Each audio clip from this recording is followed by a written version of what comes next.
Welcome to the 21st conference of PPMD. I'm really delighted that you're here. My name is Pat Furlong. I serve as president of PPMD. And 21 years ago, when we started this conference, it was much smaller. That would be the first thing. There were no industry partners. There were no companies involved, no clinical trials. So today we're blessed with an overwhelming number of industry partners. In fact, there's greater than 25 companies developing therapies for Duchenne. It almost stops your heart.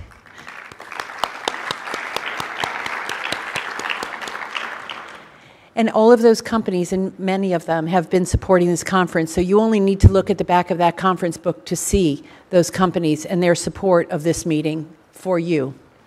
Two companies in particular stepped up this year for the elite sponsorship. I'll learn to talk in a minute. One is BioMarin, and we have BioMarin partners in the audience. The other is PTC Therapeutics, and we have them in the audience as well, plus all the other companies. Not only are these companies dedicated to the various therapeutic targets, they're working tirelessly to get approvals. They're dedicated to our community and to every one of our families that's here today. So I wanted to thank BioMarin and PTC, especially for their elite status, for their support, and every other company here who's been supporting this conference and supporting the development of therapies for our boys. We're getting there. It'll never be soon enough for us, but we're always grateful for the change of landscape that we're seeing. So, just to begin, I hope I've got this right. So this has been an uncertain journey. 21 years ago, I think Donna Sacamano should be in the audience. Is she? Hello, Donna. Donna Sacamano and I met in Memphis, Tennessee more than 25 years ago. We were chasing a dream, and the dream was stem cell transplantation, basically. And so there were people telling us it wouldn't work. We wanted to make sure in our hearts and minds it didn't work. And when we found in our hearts and minds that it didn't work, we stopped and we said, could we make a difference? Could we do something that would help? And so together we started PPMD. I was from Ohio and she was from New York, and we didn't even think we could build a bridge between those two cities. So it was a little bit of a leap of faith for us to start. And if you wouldn't call it a leap of faith, I think both of our husbands would have called it a wishful hop of hope at the time when we started. But we started. This is what we saw in our little babies that couldn't be diagnosed early on. We watched it and complained to every doctor we saw. So it took a while to even get a diagnosis. I'm sure many of you in this audience have seen those little chubby legs and those little flat feet. So what am I doing showing you this? I stole this from somebody at BMS that I worked with in a meeting, and it's a tapestry or a quilt. It has different materials, different patterns, different things, different types of stitching, but it's all of us together. We're a family together with industry, academic partners, government partners, CROs, people, families, friends that are together. We have our crazy Uncle Joes and our silly Aunt Marthas, and some people that are smart and some people that are dense to us. But we have a family here, and we're all working together to make a change. And so in all of our various patterns of our lives, we can knit them together to make something quite beautiful for our sons. Now, here's what we do as families. We connect resources, and there are a lot of them. When we started, we had very few. So all of these are resources that we use routinely. This is from my very dear friend, Eustace Keijer. Elizabeth Room is a friend of mine from the Netherlands, and I was in Amsterdam spending some time with Elizabeth, and we passed a shop in Amsterdam that had a plaque with a picture that said, "No guts, no glory." And underneath that was scratched out, and it said, "No cuts, no story." So Eustace, a 24-year-old man with Duchenne, put this, and actually told me I couldn't do it, which is right. He's an industrial engineer, and he did this in a very realistic way, and wanted to say to all of you, we all have cuts, but in that story, we're going to have success. So this is from Eustace, no cuts, no story. So what motivates us as families? Well, you can see lots of things motivate us. What happens on a day-to-day basis, what we can do, the quality of our life, our emotional needs, our spiritual needs, helping other families, joining together, knowing that collectively we can make change. We activate our roles in a very specific way, and as family members of children with Duchenne, as industry partners, as academics and clinicians, we all have roles and reasons to do those roles, and they all come together for a complete pattern of what we can do together to change Duchenne muscular dystrophy. When I was younger and first had my children, I was in medicine. I have a degree, master's degree in med-surg nursing, and I worked in whole organ transplant and renal dialysis, and it was all adults, and I thought children didn't get sick. And and you might say, why did you ever go through a pediatric training? Yeah, but I closed my eyes because I had this vision that children shouldn't get sick, and if they got sick, they should have magic wands. So you can imagine I wasn't very good in pediatrics. But my whole career as a person was really as an islander, right? I didn't pay attention. I assumed I was healthy. I assumed my family was going to be healthy, so I didn't pay a lot of attention except when I was in my job and I cared for my patients. Then as I had a family, I became a consumer. I started paying attention to things about vaccinations and things about what milestones my children should reach, and so I began to pay attention. But a little later than that, I got a diagnosis of Duchenne muscular dystrophy, and I became a participant. I went to doctors, I listened to them, some I paid attention to, others I did not. I sought out the best doctors, the best clinics. I thought about Duchenne a lot, sometimes 24 hours a day, like you. And then I became an influencer because I knew that collectively, by working together in a whole tapestry of people, we could make change. And that's why we're here, because we're making change together. So we come from the point of view that medicine is for somebody else, change is for somebody else, to the point of view that we can, in fact, work with all of our partners and change what we want changed. So we have lots of opportunities to reach out, and I'll be honest with you, half of them I kind of look at and rely on Ryan to tell me what they really mean, and Ryan and Will have duly educated me about lots of things that we can talk about over wine. We as an organization have always looked under every rock, and this is a publication probably you're not familiar with. When we first started, some families were going to China, and they were bringing back a bag of stuff that looked like leaves and centipedes and stuff. And that stuff was to be boiled down into a tea that what children would be drinking twice a day. Now, if you had my children, that wasn't going to happen, but other children were very much more amenable to drinking the tea, and in fact, their parents believed that they got stronger. And in fact, some of the children in China who were drinking this tea got stronger. So we wondered what it was. You might imagine that we used our European friends and we got a few of these packets of stuff. We brought it back. And Elizabeth Room, a dear friend of ours, and works in the Netherlands Duchenne Parent Project, and also PPMD, which is our international project, took a group of people to China. They looked at this and found that it was plant-based steroids. So in China, long before we brought steroids to this country, they were boiling down centipedes and leaves, which turned into, on examination, steroids. So there was a paper published, and this is how we look under every rock. We scientifically examine it to see, is there benefit, is there something here for us, and what can we learn from it? So this is one of the first papers that came out with Elizabeth Room. So when we started, we had basic principles. They were that parents could do something. We could certainly raise money from friends. We could bag it, in my case, borrow it, and also ask people for money. We would support research and rigorous review of that research because we want review of research that is peer-reviewed so that we have decreased our risk in terms of it failing. We haven't avoided or ended our risk, but we've decreased it. As parents, we knew we would do whatever it takes, including go to China. We would look and not refuse to turn over any stone. So we wanted to see everything and anything, examine it, explore it, and decide if it was a yes or no for our sons. We knew we could work together. We shared a common goal, and we wanted to smile again. Because when all of us sat in the room with a physician telling us a diagnosis, it feels pretty much like the world ended. And we didn't want our world to end. So together we began to smile again. So here's our strategy of PPMD. It's a broad strategy. It's over research, advocacy, care, and education. We fund opportunistic research. We engage in robust advocacy. We demand integrated care. And we engage the community to change the landscape. This is what we do every day, 24 hours a day. In the end, I think as people, we will regret the chances we didn't take. So when we started, this was, as my husband would have said, a leap of hope and not real faith. But I think When you do that, you can change things. And I think we would be really sad if we didn't take the risks we're taking. So this is us today, our little Facebook page, and I was very excited that I could do a screenshot because I learned that from Ryan, so that was good news. And I wanted to introduce you because I think we all float around here from PPMD, and I have to say to you, we all met, we all had a big meeting. Well, we meet frequently in the office in Hackensack, New Jersey, which is our headquarters. And when all the team gets together, I look around and think, how did I get here? Certainly not by request, but when I look at my team, I have to say, I am incredibly blessed with the people that are around me. So I wanted to introduce them to you. You know John Porter, he's sitting over here, and you know probably Liz.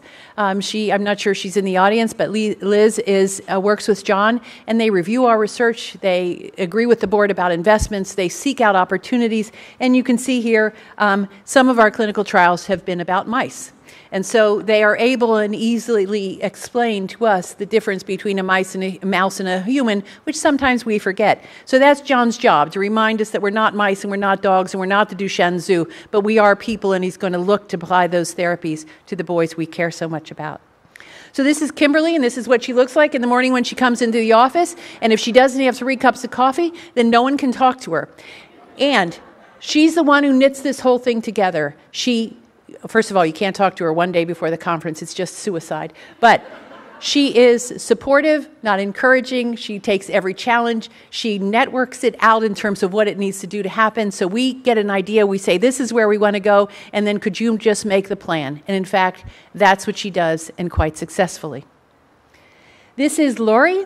And Lori is in our New Jersey office, and she manages all the calls. She finds us day and night. If the server goes down, she knows that. She texts Ryan, and Ryan has to fix it, and then we yell at Will because it's not up.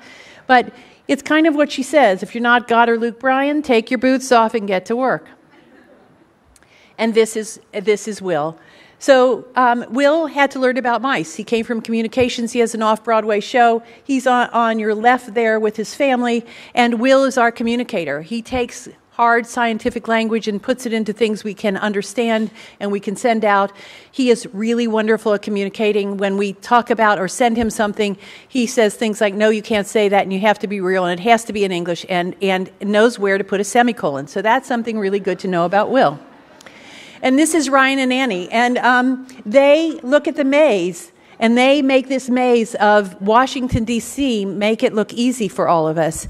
They're on the Hill talking to people. They know this committee and this person who talked to that person and worked for this person. And frankly, it's a maze, but they seem to work through it. Annie's leading newborn screening, as you probably have heard. MD Care Act has been incredibly successful with a huge financial impact. They are looking at all sorts of things. Today, a bill was dropped called the PFIA, because it has to be an acronym, because after all, we're here in Washington, D.C., which is Patient-Focused Impact Assessment Act, which means we're asking the FDA to give us a report card about how they make decisions, what was included in any decision. Did you include benefit risk? Did you include patient-reported outcomes? Were those things available to you? How did you do it so that we have a record and some transparency in that? And Ryan knows every one of you and knows what color of your eyes. He knows everything, and he is wonderful. And between the two of them, it's incredible. Annie just led a transition conference. They talked about independence. They talked about employment. They talked about education and sex. All right, and this is Cathy Kenan. So Cathy runs around talking to all these doctors all the time, and she makes them all work together, which is sometimes, as you know, with medical opinions being like sometimes on either side, she makes them all believe they're talking together, which is really kind of fantastic. And she knows placebo is a really bad word, and she tries not to use it and try to get it avoided, and trying to work with tools to develop so that we have surrogates so that no one is exposed to a placebo ever in trials. It's not here yet, but that's her job, so it shouldn't be so hard, right? So this is Holly PA up in the right-hand corner, and those are better known as the Anns. So this is Ann Lucas and Ann Martin, and there are genetic counselors. They run Duchenne Connect, and they know that patients are the true north. They run a PROCORI grant. We are lucky to have a PROCORI grant that is it's not a government grant, but it's a grant that was granted by the government through legislation, and it is to look at big data and ask really big questions. We are one of about 18 rare diseases that have a PROCORI grant, and it's pretty fantastic, and so are they, and they talk to all of you about genetic testing, clinical trials. They make educational materials for all of you to understand things better. So they really are the heart and soul about genetics and what happens and what opportunities exist. And frankly, we can't hire anybody else unless they're named Anne. So I'm not allowed to say this out loud, so I'll say it. These are our two Barbies. They made me promise not to say it, but the reason they are because they're young and beautiful, and they're very smart women. This is Danielle on the right and Stephanie on the left. Danielle is now in the hospital because she somehow pinched her neck and she's in severe pain, which I don't think we should give her time off, but that's a different discussion we'll talk about with Will. And Stephanie, they keep the website running. Danielle is at fundraisers. They love every family. And Stephanie keeps us on track and makes sure that the slides go together, and always is frustrated with me because I say things like, I have no idea what you're talking about. So right there, the cartoon that says, "And software is supposed to do what?" That's what I say to both of them. So this is Kailyn, who's fairly new to us. Not her husband. We didn't hire him, although he's an attorney, so it's an idea. So Kailyn is taking a leap of faith and joining us because Kailyn is responsible when we have these wonderful new ideas like, we'd like to fund this trial, and it's $800,000. Why don't you go find that? And so that's what we say to Kailyn. How hard can it be, Kailyn? Just write the check. And then there's Nicole. And Nicole isn't here because she's having a baby. Not the best excuse I've ever heard, but she's not here, and she does our run program, and that's exactly what we all look like once we run one of those marathons. So what does this mean to us? This team of people comes together, and it means that an organized patient voice is necessary for regulatory change. So one of the aspects we did this year is regulatory change. So I'm happy to tell you about it. And why could we do it? Because we're in an environment that we're part of, and we're the first people that get a diagnosis. We have a child or someone we care about, or we are a person with Duchenne muscular dystrophy, and we're in this environment. We're in there with academics, research academics. We're in there with clinicians. We're in there with industry. We're in there with communities. We're in there with schools. We're in there with education. We're going to be in there with payers that are going to cover and reimburse these new therapies. We're in this together as people. So this is how PPMD engages this pipeline, and right across the pipeline you can see we do bridge grants. We do all sorts of things at discovery and preclinical to move it forward. Then we look at clinical trial readiness and talk to companies about, are you ready, and what does it look like, and how can we help? We look at phase 2 and 3, and we do blogs and webinars, and we try to get the word out about this. We look at regulatory approval and how we can tell the FDA how important this is, the unmet need, the urgency, the need for combination therapies, the need to have trials that are inclusive of every single young man and some women who have Duchenne muscular dystrophy rather than a subset who can walk. It's not a fair equation. And post-marketing, because ultimately we are going to know the full impact of these drugs as we look outward, not within a 48-week period of time. We're going to need more time to see the full impact, and we know that. So these studies are going to be important. So this is where we are, a disease well characterized with 27 or so companies looking at opportunities to slow or stop progression. We're also having companies here that are now looking at curing kind of things with gene therapy. So it's a very exciting environment. And robotics, that could we enhance people that don't move? Could we make them move? Could we measure muscle with robotics? Could we limit burden with robotics? Could we do all sorts of things with fancy technologies that I will never understand but be thankful for? So our FDA engagement has been a great success this year, and you probably are sick of hearing it, but I'm going to say it over and over because it was quite a wonderful opportunity for PPMD and quite a wonderful opportunity for the community, and together we had pretty amazing success. We had been engaging with the FDA for over 5 years. We talked to them about unmet need, benefit risk. We talked about an equation that's different in a rare disease like Duchenne than it is in a common disease.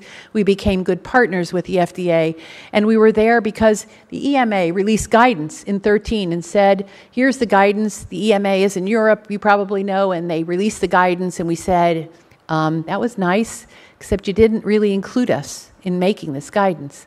So while we're pretty pleased with it and happy you thought about it, it's not quite good enough. So we went to the FDA and said, so here's this document. We'd like you to make a different document, and we're ready to help you and talk to you about it. And they said, no, we're not going to do it. So they turned to us and said, why don't you write guidance? And, you know, sometimes things come out of your mouth before you really have thought about it. So we all went, okay, yeah, we'll do that. And we walked out the door and said, so anyone here know how to write guidance?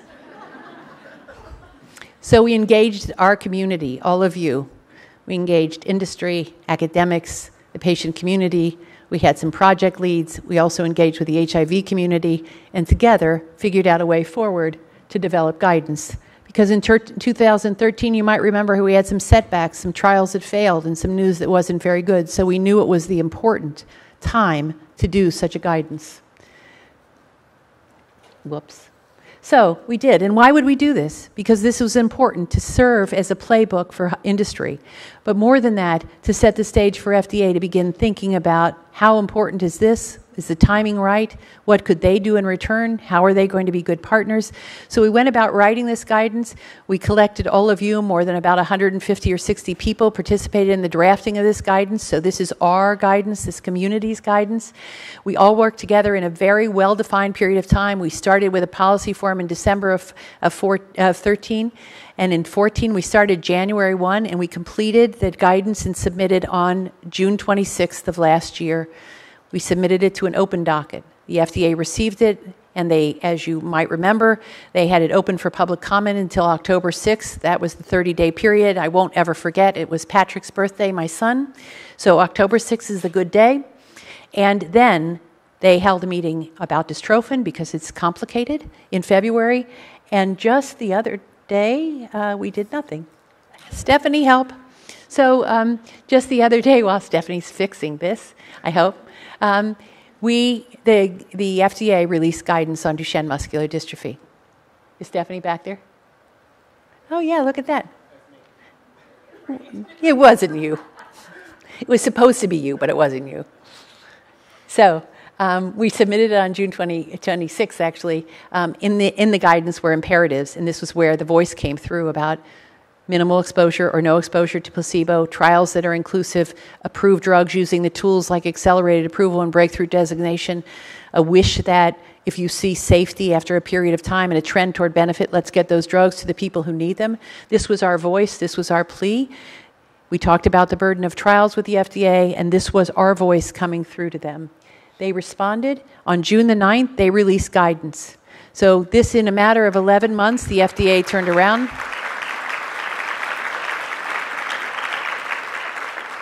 This isn't the end of the conversation. Billy Dunn and others said this is a living, working document. We will add as a community, as new knowledge comes along, we'll add to our document, we'll send addendums in, we'll fully inform them, and they in turn said that within a couple years of new knowledge, they will turn around and increase ours and their response to it. So I think this was a very good approach by the FDA. I think it was thoughtful. I don't think it was perfect, and I think we need further discussion, which we have plans to do in a very open forum. So we are geared and focused on doing this, advancing research, improve and facilitate recruitment for trials, get these people in those trials, get those trials accelerated, get those trials fully recruited and completed. We want to deliver therapies, deliver robotics. We want to make a difference for every one of you families sitting here and every family around the world. I can't imagine living in a country that doesn't have access. So we, as UPPMD, I'm talking to you guys, know that we're going to make sure that happens. Our friends from UPPMD are in the audience. And we all want the promise of a full life, and a life where every child gets to reach for their dreams, and every adult gets to reach for their dreams and go into Annie's talks late at night. So success isn't easy. When I started, I thought it was, I think Donna will attest to the fact that we thought it was bet on the right horse and you get the answer and you go back to the life you lived or you wanted to live. Success isn't easy, and sometimes it really always looks like the little arrow on the right, but the point is that you get to the success level, and that's really what matters. So at the end of the day, Duchenne muscular dystrophy is a pretty hard word to hear, but I really think sometimes finding something good without looking for it might just be our family. Thank you for coming. We really are happy you're here. We hope you'll find each other, find something special here, learn from this. Remember, there are no cuts. if you have no cuts, you have no story. And this is from Eustace. And so we're going to celebrate us this year, 21 years. 21 years in the space. That's pretty good. 9 certified Duchenne care centers. That's what Cathy's doing. She needs 20 by the end of the year, so tell her to hurry up. MD care amendments, guidance, newborn screening. Annie, get moving. Transitions, independence, education, employment, and other discussions. That's pretty important. The ANDs, remember the ANDs, Duchenne, Connect, and Procori, they're going to lead that. 25 plus companies here in this room to look at possibilities for our sons, possibilities that were never existing 21 years ago. PTC, BioMarin, and Sarepta, soon Sarepta submitting NDA. So by the end of the year, cross fingers and pray, we could have some approvals, our first. And I think once the gate goes down, you'll see them more and more and more, which is what we want. So we're together. We're going to work. By probably the end of the day, you'll think, where is the nearest bar? It's not far. We want you to play. We want you to ask questions. And I hope that you'll find some hope here.